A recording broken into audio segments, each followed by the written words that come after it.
Antes de comenzar este video, te invitamos a unirte a Miembros Oro del canal, una nueva opción que YouTube habilitó como una manera de apoyar nuestro trabajo como creadores de contenido.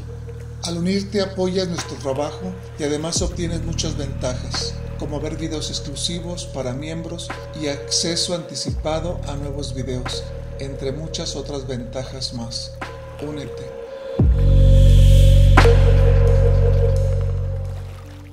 En la noche del 14 al 15 de abril de 1912, el Titanic naufragó.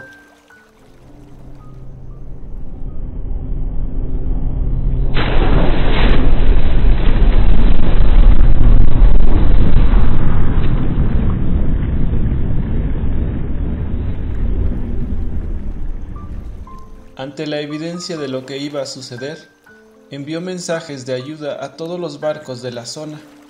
Había uno en concreto que debía estar cerca, pero no respondió. Era el SS Californian y pasaría a la historia como el barco que no ayudó al Titanic.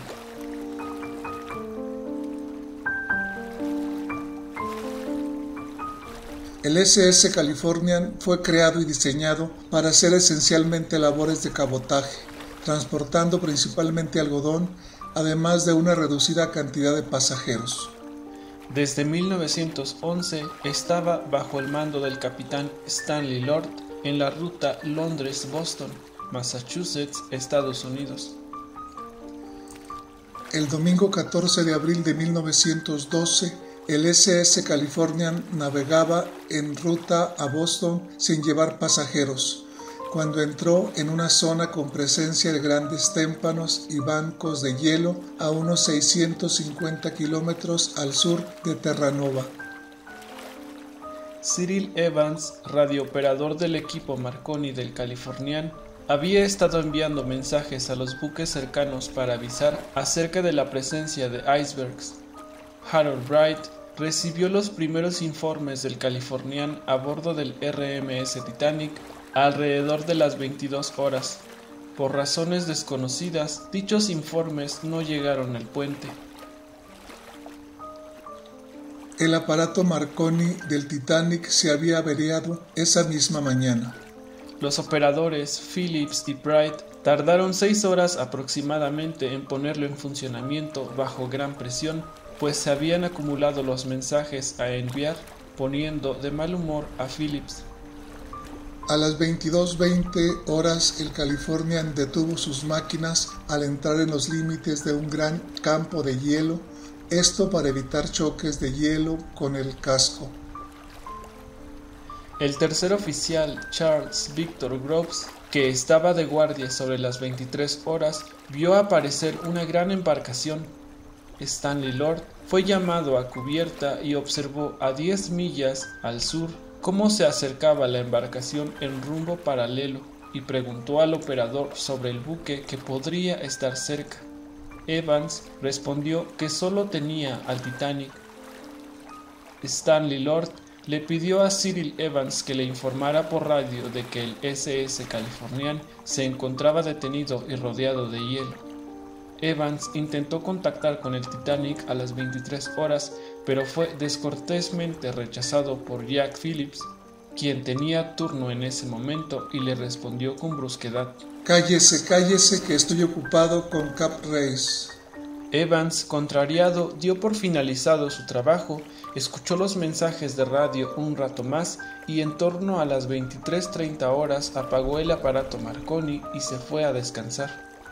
Unos minutos más tarde, el Titanic chocaría con un iceberg y, a pesar de realizar un brusco viraje a babor y después a estribor, comenzó a hundirse.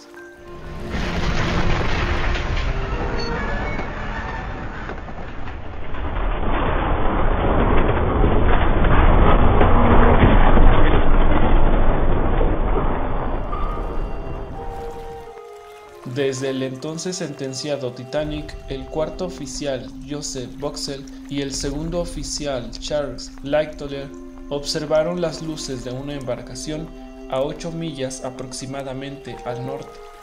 El capitán Edward John Smith ordenó que se le hicieran señales en lámpara Morse.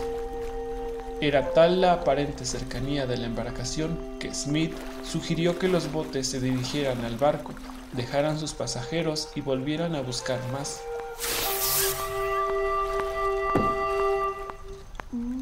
Poco antes de la medianoche y desde el SS Californian, el tercer oficial, Victor Groves, creyó que la embarcación que habían visualizado les hacía señales Morse y junto al segundo oficial, Stone, intentaron responder las señales sin obtener aparente respuesta, por lo que interpretaron que las supuestas señales eran solo una luz bamboleante de la embarcación. Desde el Titanic tuvieron la misma sensación y dejaron de hacer señales. Victor Groves bajó al cuarto del aparato Marconi y se puso los auriculares para ver si había algún tipo de señal inalámbrica, pero al estar el aparato apagado dejó los auriculares. A la medianoche, el segundo oficial, Herbert Stone, cambió la guardia con Victor Groves y permaneció en cubierta con Gibson, un marino aprendiz. Aproximadamente a las 0:45, el segundo oficial, Stone, señaló que desde la embarcación se había visto ascender cohetes de color blanco. No está claro si esto fue comunicado al capitán Lord, quien ya se había retirado a dormir. Algunas versiones indican que Lord habría sido despertado y comunicado, por lo que Lord instruyó a su segundo oficial Herbert Stone que hiciera señales con lámpara Morse y si le contestaban, le comunicaran inmediatamente. Aparentemente, las señales con lámpara Morse no fueron contestadas. El último cohete se observó aproximadamente a la 1:15 del lunes 15 de abril.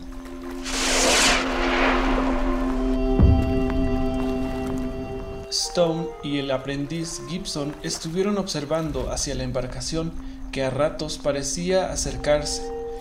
Gibson declaró que parecía tener una gran parte fuera del agua. A eso de las 2 horas de la mañana del 15 de abril la embarcación pareció alejarse del área.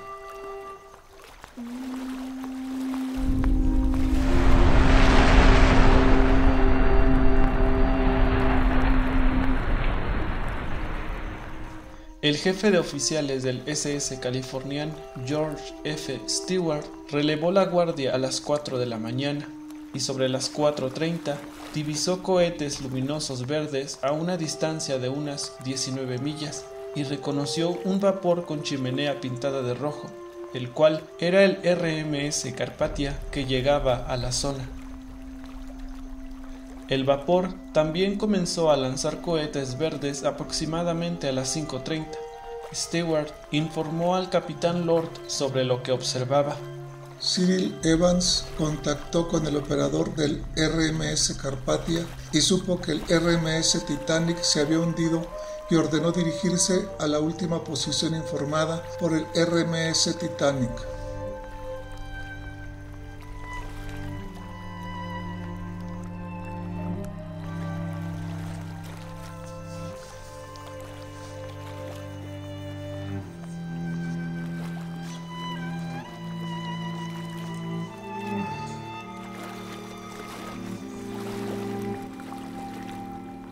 El SS Californian llegó a la zona del hundimiento aproximadamente a las 8:30 de la mañana, cuando el RMS Carpathia ya se retiraba con 706 personas rescatadas del Titanic y les recomendó barrer el área en búsqueda de supervivientes.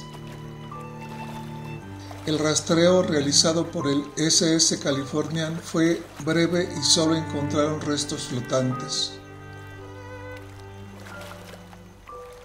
Antes de continuar con este video, quisiera agradecer y mandar un saludo a Rey Polarcito, a quien agradecemos por haberse unido a miembros oro del canal y siempre estar apoyando nuestro contenido. Muchas gracias, esperamos este video también sea de tu agrado y pronto estaremos subiendo el video que nos solicitaste. El SS Californian continuó su rumbo a Estados Unidos y en cuanto arribó los tripulantes del SS Californian fueron citados a declarar al Senado como parte de la investigación del hundimiento del Titanic. Tanto Lord como sus oficiales y Evans declararon que su posición relativa respecto a las luces avistadas eran de 17-20 millas, que el vapor avistado era muy pequeño. Pero a esa distancia no es posible que ambos barcos se hubieran visto el uno al otro, pues se estarían ocultos por la línea del horizonte. Entonces, ¿por qué no acudió al rescate? Testigos del Titanic afirman haber visto luces de un barco al norte. Se especuló sobre la posibilidad de que el otro barco no fuera el Titanic y que se tratara del Samson, un velero furtivo que solía navegar por esas aguas y que hubiera estado entre el Titanic y el SS Californian, siendo visible por ambos. Pero en esa fecha se encontraba en puerto por reparaciones, así que se descartó que hubiera un barco desconocido en la zona. Lord Mersey, fiscal a cargo de la investigación, no creyó en la declaración de Stanley Lord acerca de las distancias relativas y rechazó estas declaraciones de Lord aparentemente despistadoras, culpando al capitán Stanley Lord por no responder a las luces blancas reconocidas como de emergencia. Además, es inexplicable que el SS Californian, cuya velocidad era de 12 nudos, se demorara casi 4 horas en recorrer las 20 millas. Se llegó a especular con que el capitán ordenó avanzar lentamente para hacer creer que se encontraba más lejos y así explicar por qué el SS Californian no ayudó al Titanic, teniendo en cuenta que el RMS Carpathia recorrió 58 millas a 17 nudos de velocidad en el mismo tiempo e iguales condiciones de mar. Al ver las luces, el SS Californian podría haberse abierto paso entre los hielos que lo rodeaban, a mar abierto sin peligro grave y haber acudido en ayuda del Titanic. De haberlo hecho así, habría podido salvar muchas vidas o tal vez todas. El SS Californian no respondió apropiadamente a los cohetes de socorro del Titanic, cayendo en negligencia culposa por omisión. Stanley Lord se ganó una muy mala reputación por las controversias generadas y fue despedido de Leyland Line. Pasaría el resto de su vida tratando de limpiar su nombre. El descubrimiento de los restos del Titanic en 1985 y su posición actual sugieren que Lord no dio las posiciones correctas y que su distancia más probable aquella fatídica noche no era superior a 12 millas del Titanic. Las pruebas indican que se encontraba no solo más cerca de lo que la tripulación afirmaba, sino que el SS Californian vio al Titanic hundirse. A pesar de todo, ningún miembro de la tripulación del SS Californian fue condenado debido a que la culpa de la tragedia era de la White Star Line por no llevar suficientes botes. En 1992, la Subdivisión de Investigación de Accidentes Marinos del Gobierno del Reino Unido volvió a examinar el caso y al mismo tiempo que condenó la inacción del SS Californian y el capitán Lord también concluyó que debido al corto tiempo disponible de haber actuado apropiadamente, el SS Californian no habría sido suficiente para prevenir o reducir la pérdida de vidas y solo hubiera cumplido con la tarea realmente llevado a cabo por el RMS Carpathia, que es el rescate de pasajeros en los botes salvavidas. Teniendo en cuenta la distancia y recordando que apenas habían transcurrido 55 minutos desde el momento en el que el capitán Lord fue informado por primera vez sobre los cohetes hasta el momento en el que el Titanic se hundió, habría sido un milagro para Lord llevar su barco al Titanic y efectuar un rescate en un espacio tan corto de tiempo. Finalmente, para evitar que situaciones así volvieran a repetirse, se establecieron leyes para que hubiera un operador de radio las 24 horas del día. A esta medida de seguridad se añadió la obligación de llevar botes salvavidas para todo el pasaje.